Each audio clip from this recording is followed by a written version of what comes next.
This episode of What the Tech is brought to you by Slack. Slack is a messaging app which brings together all your team's communication into one place, making work simpler and more productive. Go to slack.com to learn more. Rover, the nation's largest network of 5-star pet sitters and dog walkers. For $25 off your first booking, visit rover.com/Andrew and use the promo code Andrew during checkout. What the tech?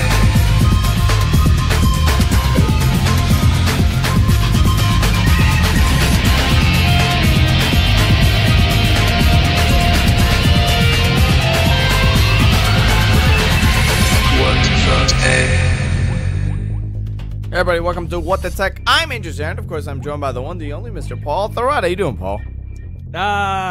Pretty good. There you go. Is that convincing for audio listeners? That's extremely convincing for audio and video viewers that you are Paul Yeah, because I definitely look like Paul. You look and sound and act exactly like Paul. No, Paul is not here because we're recording on a Saturday today. Paul was in New York last week on Tuesday. He had a very special message for our guest on the show today. Yeah. He said, "Hey, Jon Prosser, go F yourself." And this is a photo for the people watching the show. If you're not, go to my Twitter. Look at that smile, though. I know. You can tell, like, it's later in the afternoon, and he's just happy to be alive. That's probably like 5 o'clock. Yeah, probably around 5 o'clock. Paul was here in New York. I haven't seen him smile, ever. It was a secret meeting, by the way. We didn't open this up to the public. He was in town. Mary Jo was here. Brad was here. And I met up with them at Rattle and Hum, our stomping grounds. And we were still sober at that point. You and I went there, right? We've gone there, yeah. And then we went to someplace else that you dragged me to.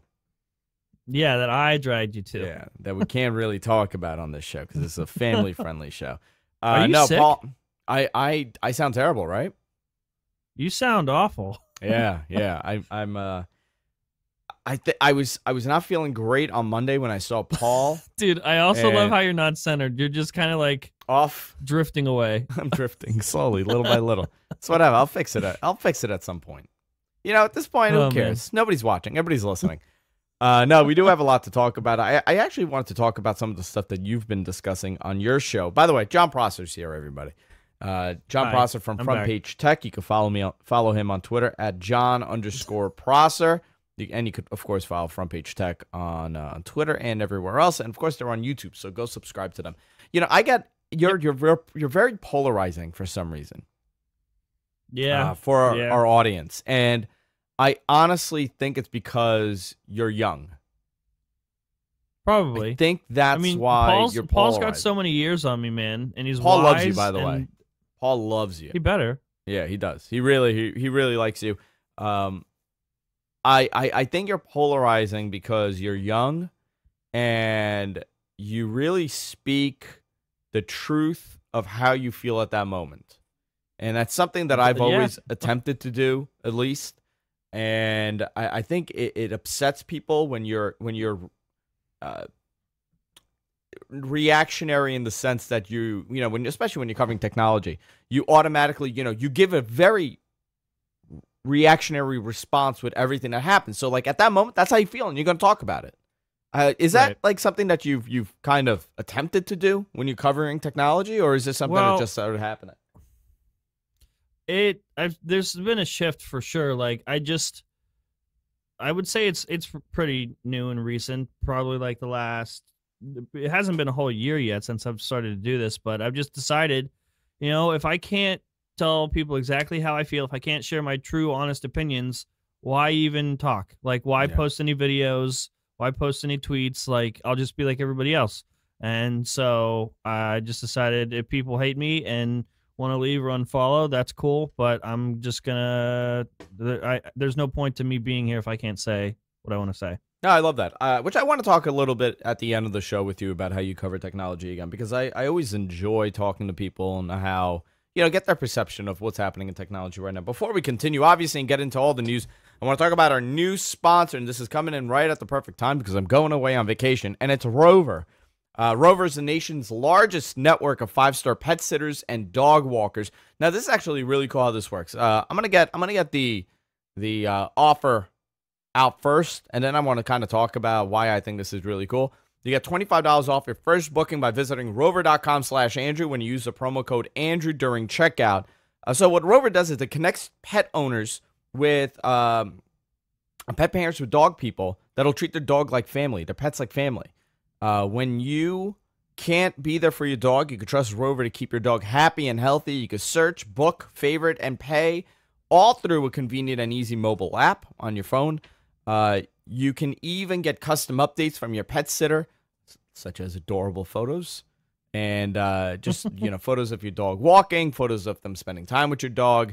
This is what I really liked about this. Out of all the things about this company, only 20% of sitters that apply get approved to become pet sitters. Out of all those trying with Rover, so they're very best. They literally pick the best, and each booking is backed by insurance, a reservation guarantee, and pet safety tag. This is actually great. I'm going away to Barbados in a couple of months, actually a couple of weeks. My God, I got to drop this weight. I got to tell you, I got 6 weeks, John, and I got to plummet in weight. And I was really concerned on who's going to be able to take my dog around. And I'm going to book them. I got a promo code for myself. I'm going to give them a try, and then I'm going to let you guys know how it goes. But I think this is a great service, and the fact that they kind of curate this by picking the best of the best. And you get a discount, $25 off your first booking when you visit rover.com and use the promo code Andrew during checkout. I'm a fan of this, and you should at least give them a shot. Go and check out the app and get the $25 off your first booking. I should have hired them to walk my intern, Deacon. I wonder if, you know what? I wonder if they would walk a person. All right? I'm curious. I mean, you're paying either Listen, way, so if I worked for them, I'd walk Deacon. I feed him. I take him to the groomer. I have to play with him. You do not take him to the groomer. I've seen him. He hasn't been to the groomer in a little bit, actually. So I do all the things with Deacon the intern that I do with my pet. So I wonder if they would actually. Can you have them him. send them? Can you have them send you pictures of Deacon and make sure he's okay? Yeah, I actually need that daily. That's the only way I know he's here. John, I want to take a moment and talk to you about some of the stuff that you covered over the last week on Front Page Tech. I was just there this morning. Actually, that's my Saturday morning ritual. Oh God, you just binge watch all the episodes? I do. I watch a week's worth sad. in bed. That's how I do it. The only place to watch from the only place to watch Front Page Tech is in bed. The Galaxy Note 9. What do we know already about this device? Because between this and the Galaxy S10 rumors, a lot of the same, but a little little components are different. So. Time to restart your house. It's the beep. It's that beep that I can't get rid of. So the Note 9 is we're getting the same phone, dude, as the Note 8. And I'm torn because on the show, so the battery's going to be upgraded a little bit. If you pay for the higher end model, it can ship with 8 gigabytes of RAM. The S Pen is like upgraded to kinda. It comes in a new color, like a weird yellow. What, the S10? Looks like Big Bird. No, the Note 9. The Note 9, I'm sorry, yeah. Yeah.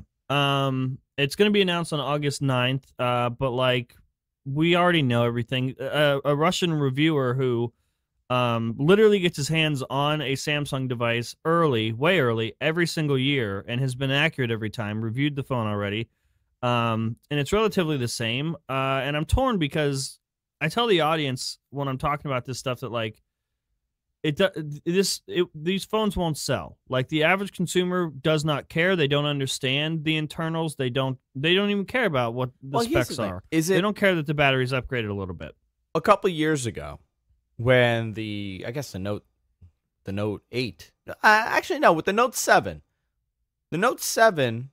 forget about it, exploding. But yeah, let's just forget about that part.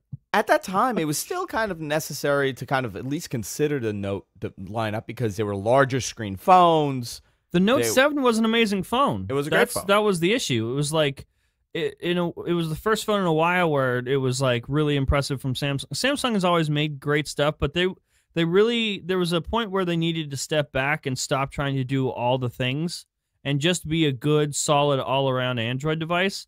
And the Note 7 is when that really started to happen, and it's sad because obviously there were a couple important things, right? Minor issues there. The battery was gigantic compared to generally the stock Android lineup. Too gigantic. Gigantic, which caused it to explode. The camera was fine. The display was gigantic, was good. You could, it was more RAM. So really, it was kind of a necessity on the market. But now, who is this targeting? Who does the Note 9 at this point, with the market matured, over the last 3 years or so? The S6 was fine too. From the S6 to now, from the Note 6 to now, like how has the market matured to the point of who is this for?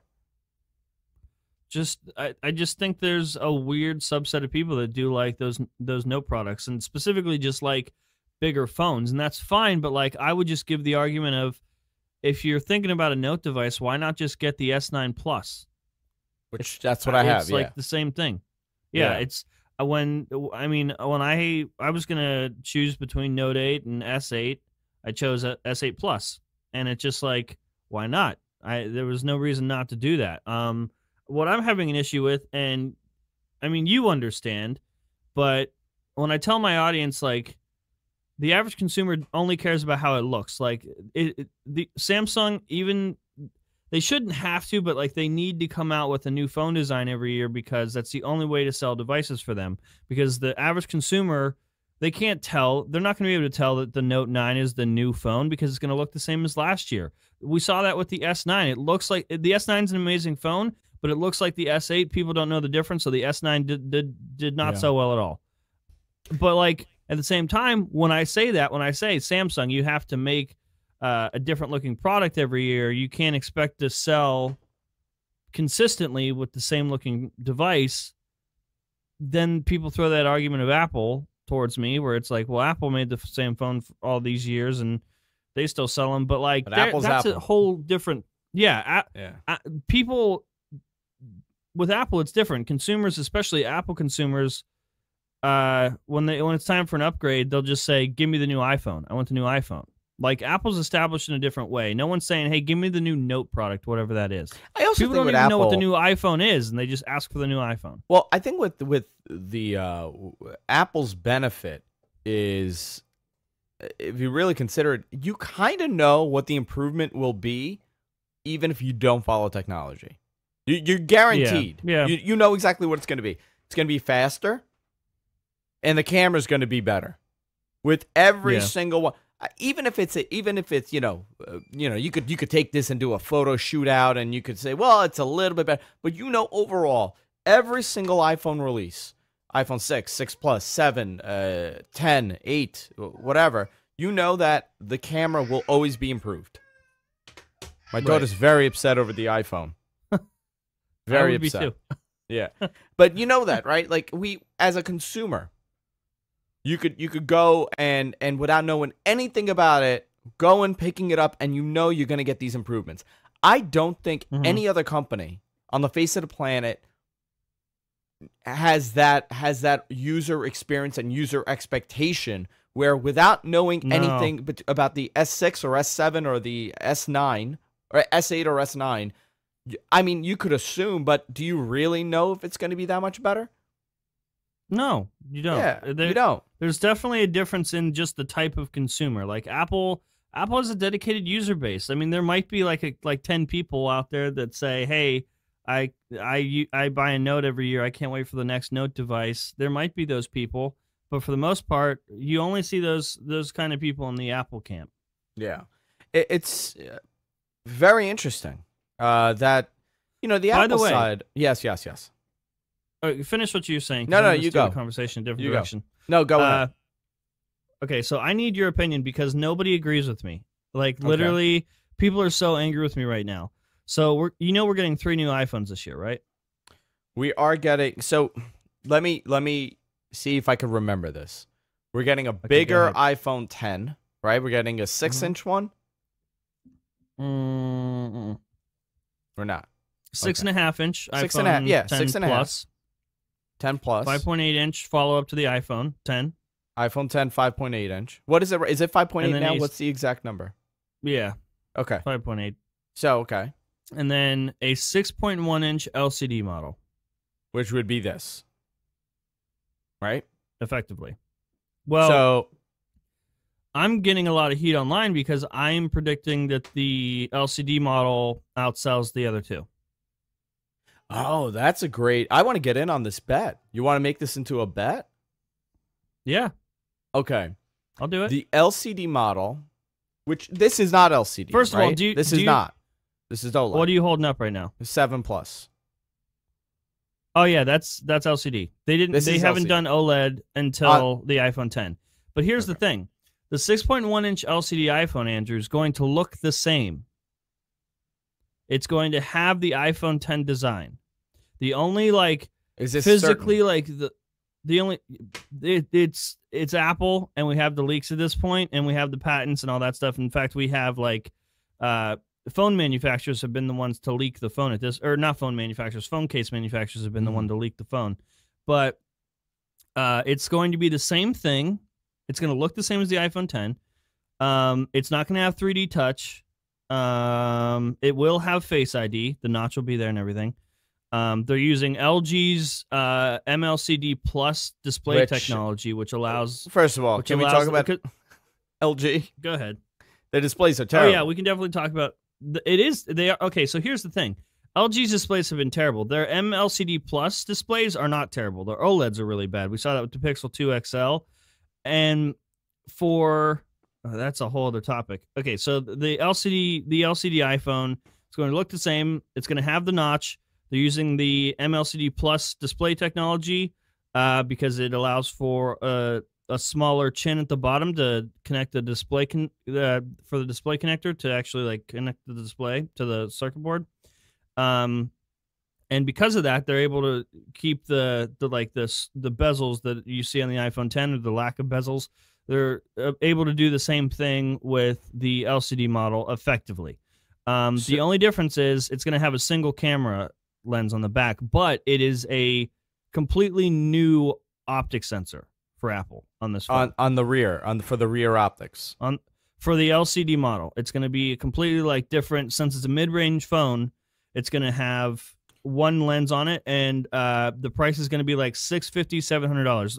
Apple's lowering the price of every phone this year by $100 what you would normally expect. The iPhone 10 Plus is going to be $999, so what you pay now for the iPhone 10.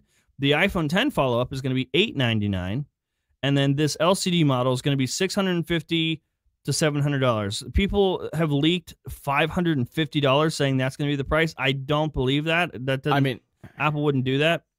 So I think it would be $650 or $700, and that's why I think my argument is that because this phone looks like, people have made the argument saying, but the cheaper iPhones never outsell the other ones every year, right? Like the iPhone SE didn't crush the rest of the phones. The iPhone, you remember the iPhone 5C, the plastic one? Yeah. That didn't outsell. They're like, people don't want cheaper iPhones. The difference here, though, is that the iPhone 5C looked plastic and dumbed down compared to the new models, and the iPhone SE looked 2 years old. It looked like a device that was 2 years old or 3 years old because it had the iPhone 5 design. That's the issue here. The LCD model is going to look the same as the other phones. That's what the average consumer cares about. They don't know the specs. They don't care. They just want to keep up with the Joneses. Specs. Yeah, they don't care that there's no 3D touch in the phone. They don't even care that it's an LCD display. People keep saying, well, OLED is superior. Of course it is. But the average consumer cannot tell the difference between OLED and LCD. So I want to kind of touch on a couple of things you touched here. So it's this format, this overall look is going away. This is gone. Gone. All iPhone 10 design. So we're all going to the notch. Everything's going to be the notch. Oh, yeah. Which they kind of have to, because I'm sure this is a nightmare for developers. I mean, how many times did they say this is the future of iPhone? This is the design we're looking at. Okay. So now LG is going to be supplying them almost 4 million OLED displays for the 6.5-inch iPhone. So iPhone 10 Plus. It's going to be mixed. It's not going to just be LG. So I'm guessing LG is going to supply. But I think this is really smart, dude. Okay, so the LG cannot physically produce enough displays for Apple to meet their demands. Like, Apple needs way more display panels than 4 million, right?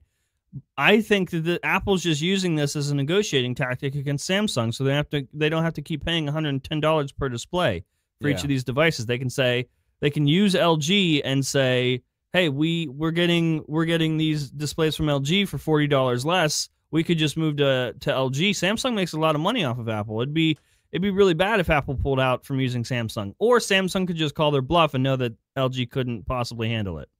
So this is going to be, I don't know how, I agree with you. I think this is potential for the entry level. Well, actually, the entry level is the one that always sells, right? When there's a new lineup. If you look at those numbers. It's weird. Like the iPhone. What sells better, the 7 or the 7 Plus? 7 Plus sold better. Oh, 7 Plus did. But remember, that was the year where they were like, the 7 Plus has dual cameras in portrait mode. They sold, that was the first year. Oh, that was the first year. So they sold that. Yeah. Yeah, I'm curious. You couldn't get portrait mode on the 7. Remember? Yeah. I'm curious about this. No, there's portrait mode on my 7. On the 7, yes. On the 7 Plus, yeah, you're right. Absolutely right. Right. I'm curious about this. This is interesting. So there's going to be, this form factor's gone. They're going to have 3 models of the same exact design, the same aesthetics, just a LED versus OLED display, and a single camera versus. So are they doing a 4.7-inch iPhone now, or no? That's gone. Well, okay, so there's those rumors of an iPhone SE2, which I would love to see, but I think it would be a horrible mistake for Apple to do that if they're going to give us a lineup of 3 iPhones. I think what they're doing is like really, really perfect. It's a perfect execution on their part to give us 3 iPhones and 3 different price points. They're like, okay, here's all the new iPhones. Just pick your price. What are you willing to spend? It'd be a big mistake for them to release an iPhone SE2 this year, especially since they're doing the 6.1-inch LCD model. Ideally, in like a perfect world, this 6.1-inch LCD model would be the iPhone X SE. I don't think they'll call it that, though. So are we looking at a 6.1-inch? The 5.8 is gone.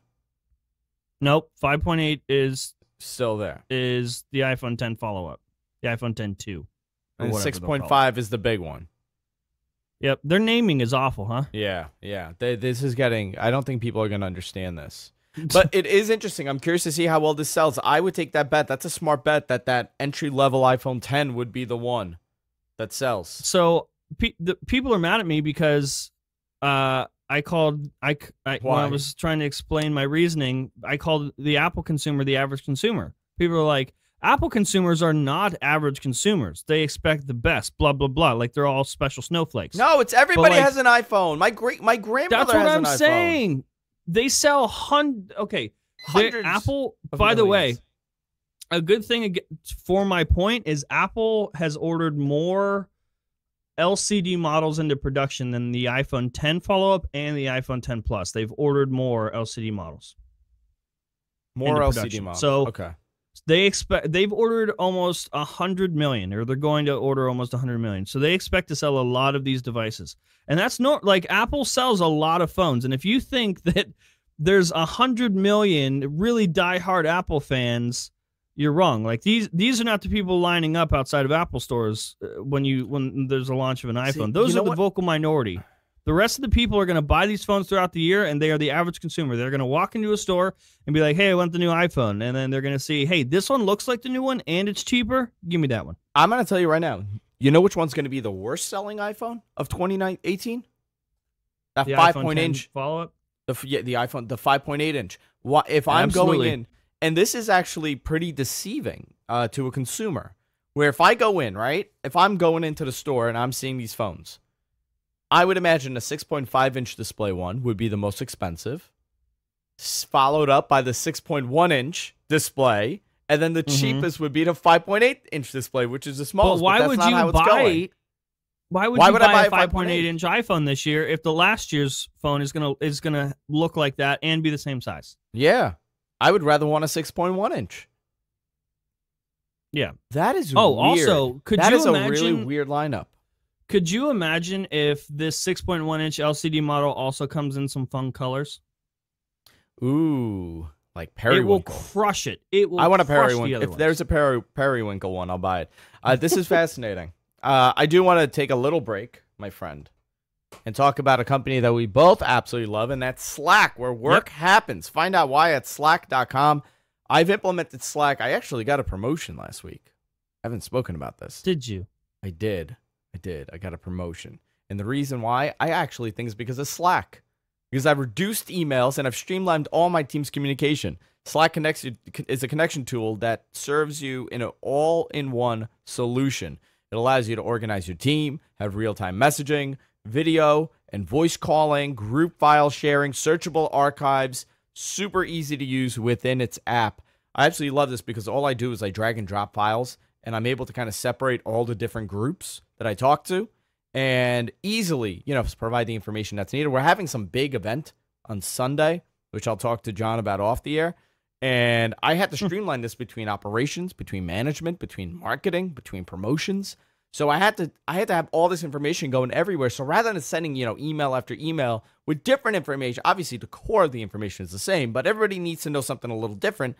I just use Slack, and it makes my life so much easier, and it can make your life easier as well.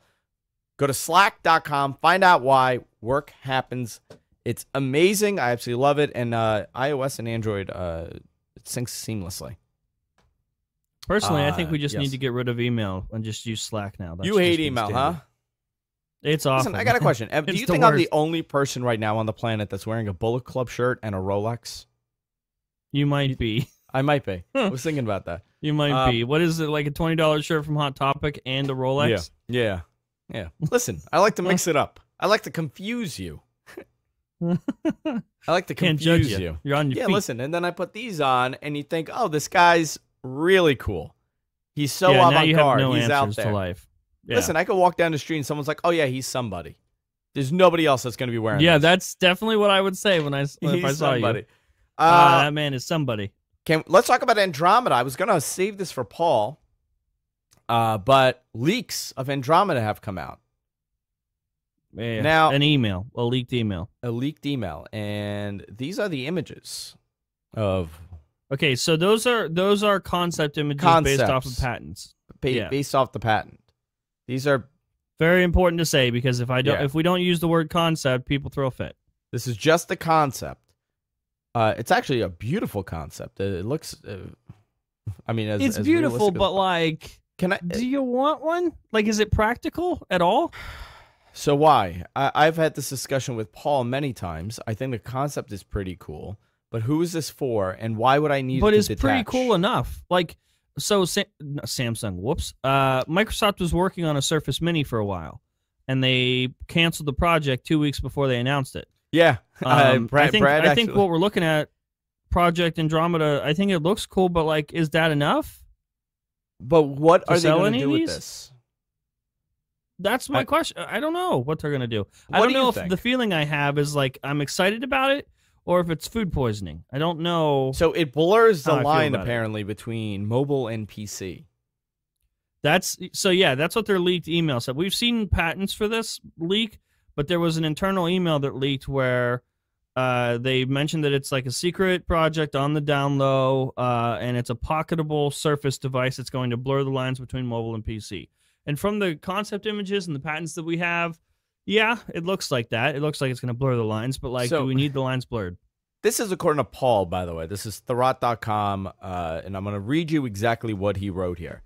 He was talking about the Surface Pro 6. Obviously, it's going to have a release LTE variant of the Surface Pro 5, blah, blah, blah, blah, blah, blah, blah, blah, blah, refresh product. And then it gets interesting. And here's Andromeda. According to the documentation, the device is scheduled for release in 2018, so this year. Microsoft thinks that this hardware was a pocketable. Can you not, hang on, we need to work on this. Can you not say pocketable? Pocketable, I'm saying it. Device to create a truly personal and versatile computing experience. But the company also says that after the release of their Andromeda device, OEM partners will release similar devices. So much like what happened with the Surface, they're saying that this is kind of like a reference tool for all the OEMs. Can I tell you something though? Devices. Yes. I don't give a shit. I don't want any other OEM making anything like this. No, this is actually if this render is, this is a beautiful device if this is accurate, right? But But like, I only want that if Microsoft makes it. I don't want anyone else to even touch that design. That's what I'm saying. I might be interested in this, but I don't want this to be a reference point for other OEMs. Because other OEMs don't even bother. I'll tell you something though. The Surface, for example, was that purpose. It served that need, right? But with the Surface, the purpose of the Surface was to show the OEMs how to make a Windows 8 device. That was literally the point of it. Because I've been really impressed every time with Microsoft making their own hardware recently. That's been really awesome. Like, that was the one thing, like, oh, Apple makes the hardware and the software and they control the entire experience. And that's something we didn't really get from Microsoft. So does Microsoft. That's really cool. And it's really impressive. Like, the hardware that they make is beautiful, which is why the only reason I would even give this a chance. So here's the other part of this. The document that we're talking about, that Paul discussed, the documents that he viewed were created under the leadership of Terry Myerson. As many of you know, Terry's no longer there. So the new leadership could have changed the plan significantly. Like, they could can this. This might never even be a thing. Of course they could can it. Now, this kind of has to do, if we look at this device, and I haven't really seen a lot of people talk about it, if we look at this device as what it was like compared with the Surface, this is kind of showing you what Microsoft's future of Windows is, right? This is a peek into the next 2 releases or so, as far as what they want OEMs to kind of do. I don't know. What would you use that for, though? That's what I was getting to. I don't know what the future of Windows is if I look at this device. Obviously, mobile, versatile. Again, we're blending mobile and desktop. Are we saying, this is the renaissance of Windows? Are we saying that this is, Windows Mobile's gonna fly up like a phoenix and return back to life? I don't know. Is this there? Listen, dude. Does this thing make phone calls, do you think? Well, that's what I'm getting to, right? It's probably going to have a chip. It's probably going to have a radio. It's probably going to have LTE. And if I could make phone calls on this thing, this kind of, plays into, well, we're not really in mobile, but we're kind of blending mobile and Windows together.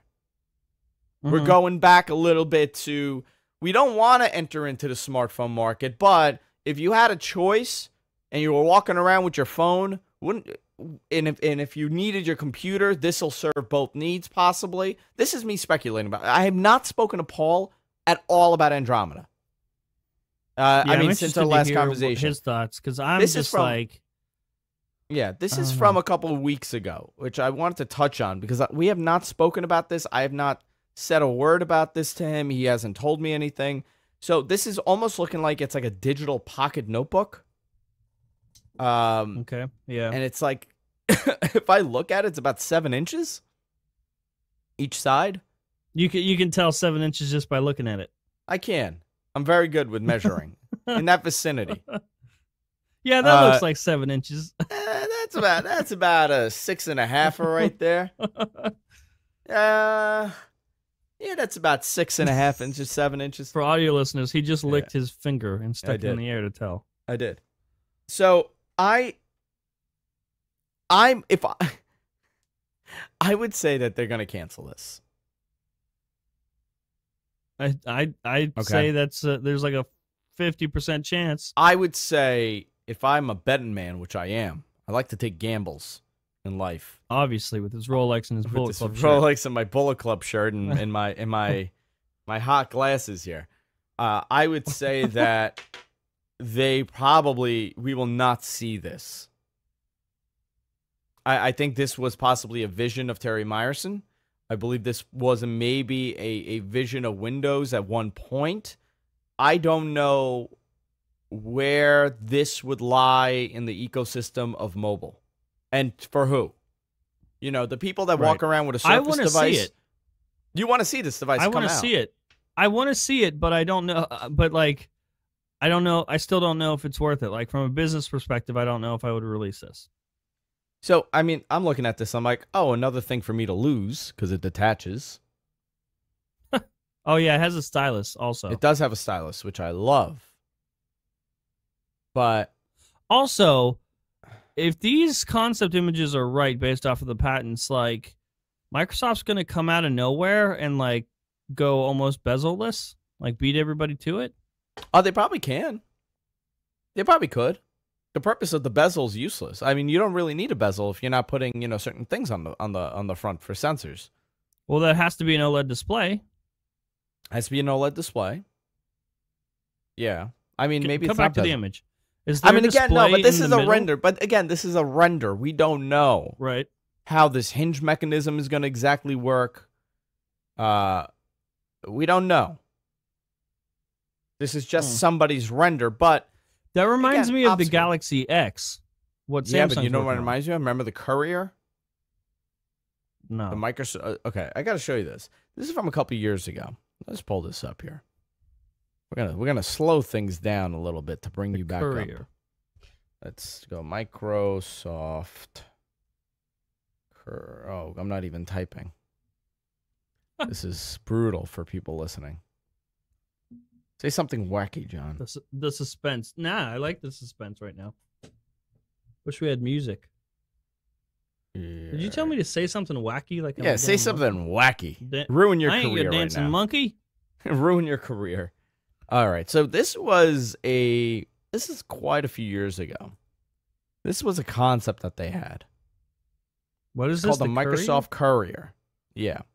This was a concept for a Windows So they've been and trying Microsoft. this for years. They have. This was kind of the thing to kind of fight the iPhone. This is a number of years ago. So I want to say in 2010? Microsoft tablet to beat Apple. The headline on this website. 2010. Yep. This was 2010. And their concept was this was a reaction to Apple's, iPad of that time. Right. So it was supposed to be a dual screen device that would do, just it had a stylus and it would do it was for the artist and for the writer and for the, all that stuff. It didn't happen. Never happened. I don't even think they had it just never happened. But I know Good. Samsung was attempting something like this and they stopped the project. Well, they're working on something right now called they've been working on it for years, and their CEO confirmed it. They're working on the Galaxy X, which is it's a foldable device, like literally OLED display that folds, can bend and fold. And we don't know exactly what it'll look like, but they're also I don't even know if it's practical. I've said this multiple times on the show. Every time we reported on it, we'll probably see it next year. And I'm not very confident in it because I think it'll be really cool. And it'll be another one of those things that Samsung does. It's like, hey, look what we can do with technology. Isn't this cool? And it will be cool, but it's not going to be practical and it won't sell. I think it'll be, if you want my bet on this, I think it'll be a semi-bendable device, but it'll be the Which hinge one? that actually bends. The Samsung. It'll be a bendable hinge. It won't be an actual bendable. Like you could bend it slightly. It'll be, But how do you? Then you can't break the display. If that's what I'm wondering because the patents have the OLED display literally bending. Yeah, but how much? All the way. Not like like a crease in the middle, like but like a sandwich, but like from literally what I curve saw, around like the. What I saw from the patents, there's like a mechanism. There's a hinge on the case. So what the hinge does, it kind of locks the display in. Mm-hmm. By bending it, it holds the display. So there's going to be, it's retention, Yeah. I don't know. We'll see what I happens. I don't know. Whatever. Are you interested in a Samsung. bendable display? Whatever, man. Just no. All right. Samsung has done a lot of things that were like, wow, that's cool. Glad you can do that. We won't buy it. You remember what was it? The Note. There was something that was it was like the Note something Edge. I forget what year it was, where it was the first year they curved the display and it was just curved on one side. They literally were only doing that because they were like, hey, look what we can do with this. Isn't this cool? Yeah, it didn't sell. It wasn't practical, but they knew exactly what they're doing because now their curved OLEDs are in every phone they make. Like the S8, the S9, those displays curve around the sides. Yeah. Not to an extreme that we saw in the Note. Was it the Note 7 Edge? Was that it? Or the Note 6 Edge? I don't know. Well, the 7 Edge had it. The 6 Edge had it. That's the thing. It was just like, look what we can do with technology. So this Galaxy S is going to be another cool thing. Look what Samsung can do, but will anybody buy it? I don't know. We'll see. I mean, how the market dictates it, right? This is actually, this curved display stuff. I don't think it's for laptops and phones. I think it's for smartphones, smartwatches. Well, yeah. This is Apple's dream. Do you remember when that display iPhone that just wraps around your wrist? Yeah, do you remember the original, Apple Watch? Everybody was talking when the Apple Watch was about to get announced. Everybody's talking about this Apple Watch. Oh my God, they're gonna do it. It's gonna be this cuffed. It's not really a watch. Yeah. It's a bended screen that cuffs on to your hand. When Apple does it, and it's glass looking and it's beautiful, and everybody's saying like, no, Apple will get this right. Everybody came to the smartwatch market before them. And everybody's saying, no, Apple's going to do. And what does Apple do? They literally do what everybody else did. Because the technology is not there. Apple does not. And people were so mad at Apple. You guys did it. I remember talking to people, and they were so devastated that Apple just put a tiny little screen on your wrist. And I said, dude, Apple doesn't. People get mad at Apple. People get mad at Apple because they set their own expectations and Apple didn't meet them. And that's not Apple's fault. Let's see. Apple Watch.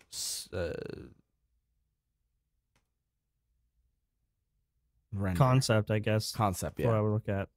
Let's see. Apple Watch. I want to find this one. But, and I told people, I'm like, Apple doesn't have some secret display. They don't make anything. They're buying parts and putting it together. Essentially. Right? They're not buying, they're not making the displays. It's a Samsung or LG. They're designing their own stuff and just outsourcing the manufacturing, yeah. They can't go to Samsung and be like, hey, listen, this is what I want, make it. It's not a reality. We're just getting there. We're a couple of years away from this happening, and we'll get it eventually, but it's going to take some time. This is what I want, make it. This is what I want, make it, yeah. It doesn't work like that in technology. It really doesn't. John, a couple questions for you. Andrew. So we started the show on exactly at 11 o'clock, so it's perfect. Have you been following the World Cup? Of course not. You're not into soccer, huh? No. Yeah. Football, no. You're not into football.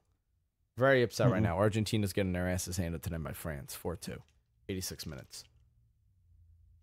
Like currently as we speak? Currently as we speak, yeah. What a shame. I just dated the show, which you're never supposed to do. So with you, I was going to ask you this. So what are you looking forward to being released over the next year or two? I always like doing this with Paul, talking about, a year from now, 2 years from now, what you would like to see. So I'm gonna ask you that. Like, is there anything that you're looking forward to happening, or a change in technology that you would love to see happen over the next 2 years? So, with just like right now in time this year, for the first time in forever, I'm excited for Apple. I see a major shift in just for Apple as a whole. I see a major shift happening. And we've gone through years and years and years of Apple just kind of being a mess, and that's what it's felt like. And now all of a sudden with WWDC, we saw them shelve their plans for iOS and instead take a step back and fix all of the bugs and the glitches and just optimize the software. When's the last time we saw Apple just do that? Like, forget about features and just give us a nice polished piece of software. We've had so many years since iOS 7 where there's just been new bugs and new glitches into iOS, and they've all built up, and Apple needed to take a year, take a step back, be self-aware, and fix all of that and give us a nice optimized piece of software. But doing that, we're getting 3 iPhones this year that are perfectly priced, unlike with what we saw with the iPhone 10, where it was kind of it was starting to climb and get a little crazy. And so with just their direction, the direction they're heading in general, I think emotionally I'm more excited about what they're doing than anybody else, which is weird because I've been pretty hard on Apple these past few years, and I feel like they're finally listening to the consumers, listening to the market. Yeah. And because of that, I'm excited about iPhones for the first time in a while. It's interesting. Would you buy one? Oh, yeah. There's a 90% chance I buy an iPhone this year. You go back. If they release, I got to try it, I got to see. I got to see if it's worth it. But if they release an LCD model, I'm buying it. So I'll probably You'll get buy an the iPhone LCD 10 model Plus and not year. the OLED? Wait a minute. You're going to buy a 6.1 LCD model and not the OLED with the fancy schmancy camera? I gotta put my money where my mouth is. So are you not a photo guy? I am. I'll probably buy both. Okay. If there's no 6.1 inch, or it's not what I expect, I'll get an iPhone 10 Plus. If there is the 6.1 inch LCD, I will also buy that. Interesting.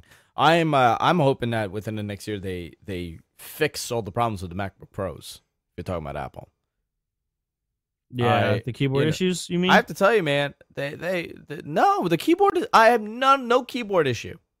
You know what I do have? Kernel panics. They really, I mean, they did not do a good job with this thing. So I have a 15-inch MacBook Pro with the touch, which nobody has. Nobody has. I'm standing by that. I want to see the numbers. 2017. I had a 2016. And I know we have a lot of your viewers watching today. I had a 2016. I've had, I don't want to exaggerate the numbers, so I'm going to lowball it. I've had 6 replacements. 6 repairs with repair replacements. This have you had to pay for any of those? None. 0. Okay. This is my this is my 3rd brand new MacBook in a year. By the way, these replacements is 1 year. It's my 3rd brand new MacBook in a year. So the first one just died within a day. Plugged it in, died. Thanks. Okay. Went right back in. We're so sorry. Here you go. Handed me a new one. Where'd you plug it in? Did you plug it into a bathtub? No, at work. The same outlet I've always used. So that's 2 in a week. Okay? 1, 2. That started doing kernel panics. Those are your first 2? Those are my first 2. Within 1 week, I had 2 of them. Okay? Kernel panic, kernel panic, kernel panic, Okay. kernel panic. They swapped the logic board. So that's a logic board replacement. That's 3 now. Once again, months went by. 6, 7 months went by. Same exact problem again. It's like 2.5, though. It's like 2.5. 2.5. Okay, fine. 2.5. 2.5. They do another logic board change. So that's There's your 2 logic board replacements, 2 brand new computers. Right after logic board, still kernel panicking. They say, just here's a 2017 model. We don't know what to do. 2017 model was great, and then the display died. Changed the display. Display problems came back. Changed the logic board. So this is 3 logic board changes, 3 laptops, 1 display change. At what point is this all your fault? At what point is it all my fault? That's a great question. It's a very good question. You got this dude with a Bullet Club shirt, wearing orange sunglasses and a Rolex, breaking his MacBooks all the time. There you go. Apple, what's your problem? If this dude walks into an Apple store, I'd be like, yeah, this isn't our I look fault, like dude. every one of their customers. What are you talking about? Have you gone to the Fifth Avenue store? No, I have Monsters. Nobody's buying anything. Everybody's just touching phones and tablets. That's all it is. Ew. It's the I want to touch a screen capital of the world. It's a bunch of people, bunch of tourists walking around just touching screens. Nobody's buying a thing. Just spreading their diseases. And they're bringing their broken iPhones. They're broken displays. That's all you see in that store. It's a bunch of MacBook people with MacBook Airs waiting to find out how to get data off their transferred because they've run out of storage. Swear to God. I mean, I really want to do a podcast about my observations at that Fifth Avenue Apple store. You should. You have the people on their lunch break that broke their display that's coming to get it fixed. Okay, that's like most of the people. Then you have the group that's just walking around touching things, touching everything, everything, displays, keyboards. I am shocked that there's not been a meningitis outbreak in that Apple store. So people are just touching things. Then you have random people with MacBook Airs from like 3 years ago, 4 years ago, trying to get data off their computer. And they have no idea how to take anything off this thing. And they're asking the simplest of questions that Google could have answered. And they've waited 3.5 hours for a genius to come and help them. How often do you think people walk into the Genius Bar with a non-Apple product? Like a PC like or a Surface? phone? Like a Surface? I would they're say, just like, can you do anything about this? I would say 1 out of every 20. That's a lot. Yeah. That adds up. I would say 1 out of every 20. I used to work in retail. I used to work at the Gap when I was a teenager. I would say that sounds terrible. 1 out of every 15 customers were trying to return something that was not from our store, and they didn't understand why we can't accept Levi's jeans as a return. I mean, the consumer's dumb. We know this. Well, yeah. The consumer's dumb. But I find it amazing how the store is, I've been there so many times. You know what I did with this? I'm going to tell you guys a great thing. So this laptop, this is my favorite MacBook in the world. I thought you almost dropped it. I'm going to throw this thing again. This is my favorite This is my favorite laptop in the world. It's my 2015 MacBook Pro. I took this to this guy by me, Guru Repairs, in Bayside, Queens. He looks at it, he goes, yeah, this is totally messed up. I had taken it to a very well-known repair guy in Manhattan. He fixed it, but something happened after that. Not his fault. And I took it to this guy, Mike from Guru Repair. And he looked at it, he's like, yeah, dude, you totally F this thing up. It's going to be like, I don't know, like $300 to fix it. I was like, you're going to do a logic board change for $300? He's like, yeah, I'll figure it out for you. Don't worry about it. $350 later, I got a brand new computer that's and the battery, everything brand new. Walked in and walked out. I would never, unless Apple's paying for it, I would never go to that store. Ever. Nightmare.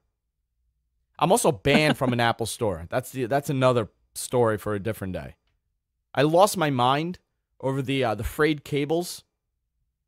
Remember that problem? Did you have a breakdown in an Apple I store? I did, and I told the genius that I'm going to choke him with the cable if he doesn't take it back. What the hell? And they told me I had to leave and security came. Yeah, I lost my mind.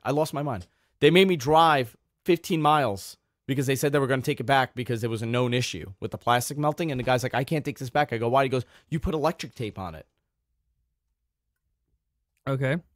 To prevent, because it was frayed. I go, yeah, because it ripped. He goes, no, I can't take it back. If he didn't put it on, I could have taken it back. And I lost my mind. I exploded.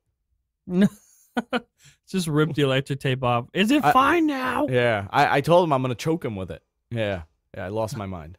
So that's my experience at the Apple store. John, it's always a pleasure doing a show with you. Oh, yeah. I would do it every day if I could. So when are we doing more stuff? Because you and I have been talking about this, but I think it's time. It's time to pull the trigger. It's time to pull the trigger. It's time to choke the genius with the cord. Yeah. There's so much more to that story, but I'll tell you when I'm back on recycling bin. Because I can't do it on this show. Sounds good to me. Yeah. Guys, for more John, go to frontpagetech.com. You can follow him on Twitter, Jon_Prosser. Is there anything new coming up? Any plugs you want to throw in? Nope. Same old stuff. Growing really quickly right now. We're gaining like 300, 400 new subscribers a day. So if you're watching and you're not one, I'd love for you to be a new one. Yeah. All right, guys. Yeah. That's it for this week. I've lost my voice. Goodbye.